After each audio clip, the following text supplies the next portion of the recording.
നമ്മുടെ രാജേട്ടനാണ്. രാജേട്ടൻ എല്ലാ കടകളിലും കയറി ആ ഒരു പ്രചരണം ആരംഭിക്കുകയാണ്. എങ്ങനെയാണ് എങ്ങനെ പോകുന്നു പ്രചരണങ്ങൾ? വളരെ ഉഷാറാണ്. വേറെ ഇടതുപക്ഷ ജനാധിപത്യ മുന്നണിയുടെ വിജയം ഉറപ്പാക്കുന്നതിന് വേണ്ടിയിട്ടുള്ള പ്രവർത്തനങ്ങൾക്ക് ഏറ്റവും വേഗതയിൽ ചടുലമായി നേതൃത്വം നൽകുക എന്നുള്ളതാണ് ഇപ്പോഴത്തെ ചുമതല. സ്ഥാനാർത്ഥി ഞാനാണെന്നുള്ള കാര്യം മാത്രമേ ഉള്ളൂ.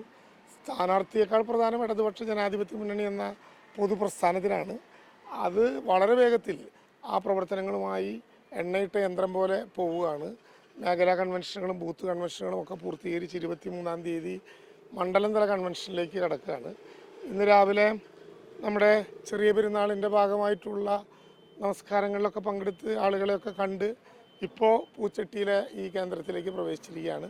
സാക്കൾ പൊതുവെ നല്ല ആവേശത്തിലാണ്. പ്രവർത്തകരും രാഷ്ട്രീയത്തിനതീതമായി ഈ നാട് കണ്ട വികസന പ്രവർത്തനങ്ങൾക്ക് ഒരു പൊതു വോട്ടുണ്ടായിരിക്കും എന്ന ഞങ്ങളുടെ പ്രതീക്ഷ സ്ഥാനത്താവില്ല. രാജേട്ടൻ്റെ ഈ പ്രതീക്ഷയുടെ കാര്യം ചോദിക്കേണ്ട ആവശ്യമില്ല. കാരണം അത്രയും ജനസമ്മതിയുള്ള ആളാണ്, വർഷങ്ങളായി മണ്ഡലത്തിൽ പ്രവർത്തിക്കുന്ന ആളാണ്, ജനങ്ങൾക്കൊക്കെ അത്രയും ഈ വികസനത്തിന്റെ കാര്യത്തിലൊക്കെ അത്രയും തൃപ്തിയുള്ള ആളാണ്. എങ്കിലും ചോദിക്കുകയാണ്, ഈ ഒരു തെരഞ്ഞെടുപ്പ് മുന്നോട്ട് വരുമ്പോൾ എന്തെങ്കിലും പ്രതിസന്ധികളുണ്ടോ? ഒരു പ്രതിസന്ധിയുമില്ല. ഇവിടെ മാത്രമല്ല, പൊതുവിൽ ഒരു പ്രതിസന്ധിയില്ല. വലിയ ആത്മവിശ്വാസത്തിലാണ് നമ്മൾ.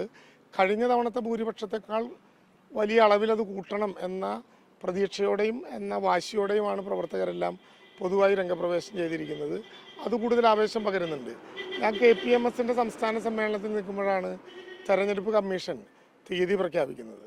പുറത്തിറങ്ങിയ ഉടനെ ആദ്യം മാധ്യമങ്ങൾ ചോദിച്ച ചോദ്യം, സ്ഥാനാർത്ഥി ആയി പ്രഖ്യാപിക്കപ്പെട്ടല്ലോ, തീയതിയില്ല എന്നുള്ളതിൽ ഭീതിയുണ്ടോ, പ്രയാസമുണ്ടോ? ഞാൻ പറഞ്ഞു, ഇന്ന് വരെ റവന്യൂ വകുപ്പ് മന്ത്രി എന്ന ഒറ്റ രാജനേ ഉണ്ടായിരുന്നുള്ളൂ.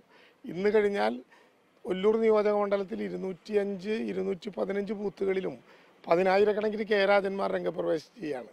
ഇടതുപക്ഷ ജനാധിപത്യ മുന്നണി അത്ര കൂട്ടായ വളരെ ശ്രദ്ധേയമായൊരു ടീം വർക്കാണ് നടത്തുന്നത്. അതുകൊണ്ട് അക്കാര്യത്തിൽ സമയമൊരു പ്രയാസമല്ല. എല്ലാ പ്രദേശങ്ങളിലും രാജന്മാരായി നമ്മുടെ പ്രവർത്തകർ വീട് വീടാന്തരം കാണുകയും ആളുകളോട് ബന്ധപ്പെടുകയും പിന്നെ 3650 ദിവസമായിട്ട് ഇവിടെ തന്നെയാണ്. 10 വർഷക്കാലം ഈ മണ്ഡലത്തെ പ്രതിനിധീകരിക്കാൻ കഴിഞ്ഞ ഭാഗ്യം കൂടിയുണ്ട്. അപ്പോൾ അതുകൊണ്ട് ഒരു ഭീതിയുടെയും പ്രശ്നമില്ല. രാജേട്ടാ, ആദ്യഘട്ട പ്രവർത്തനങ്ങൾ ആരംഭിച്ചു, ഇനി അടുത്ത ഘട്ടത്തിലേക്ക് കിടക്കുകയാണ്. അത് ഏതൊക്കെ രീതിയിലായിരിക്കും പ്രവർത്തനങ്ങൾ?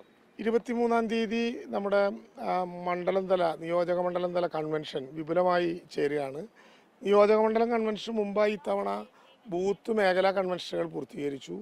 നമ്മൾ അടുത്ത പര്യടനം 24-ാം തീയതി തന്നെ സ്ഥാനാർത്ഥി പര്യടനം ആരംഭിക്കും. 21-ന് നോമിനേഷൻ നൽകും.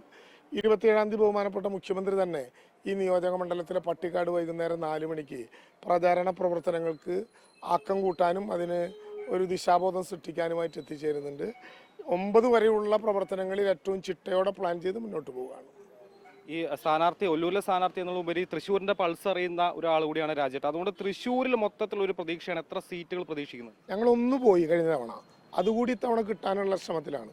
ശ്രമമല്ല, ഒന്ന് കഴിഞ്ഞ തവണ പോയത് ഞങ്ങളിൽ തന്നെ ഉണ്ടായ കുറവല്ലെങ്കിലും ഒരു ചെറിയ ജനങ്ങൾക്കിടയിലുണ്ടായിട്ടുള്ള ചില ധാരണകളുടെ പശകളായിരിക്കാം.